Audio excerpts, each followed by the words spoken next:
With the channel being in existence for over a year now, I found myself plateaued at under 400 subscribers. Then New Year's hit, and we had a celebration.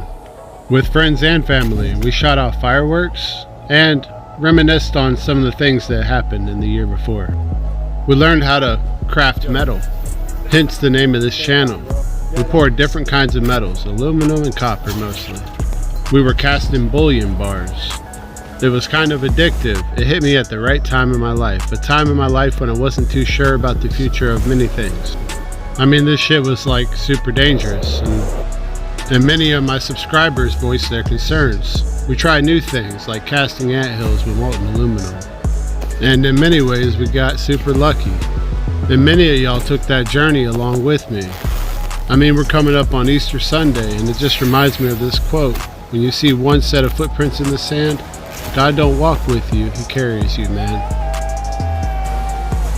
I made a New Year's resolution. I said I'd upload 52 videos this year, and I had a lot of catch up to do. There's more prep work than I realized in firing up the furnace, and even more post work. But I busted my ass, and I caught up on uploading videos, and to my surprise, I had 666 subscribers. I had always heard that was a bad number, so I immediately posted on Instagram and said, please, I need one more subscriber. Nathan Creswell responds, nah man, that's the most metalist of all numbers. And that it might be. I went to sleep with that number on my mind, and to my surprise I woke up and I had 999. So close to that milestone of 1,000. I posted immediately again on Instagram and said I need one more subscriber. And just a few hours later we shattered that goal by 3 subscribers. So we popped confetti. We got on TubeBuddy and we looked at our achievements. We got an award for the 1,000 subscriber milestone. We got an award for a 40 upload milestone. And we had 325,000 views. And honestly, I couldn't have done a bit of it without you.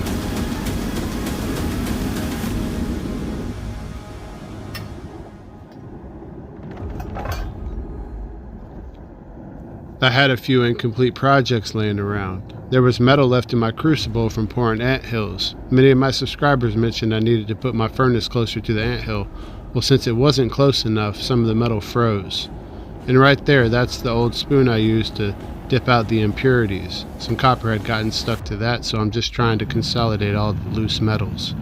Earlier in the video, you saw me dump in a piece of what looked like Nordic gold. That was the metal from the vacuum cleaner video I did last year. A few videos back you saw what happens when a crucible shatters. Well, that also left me with just one crucible.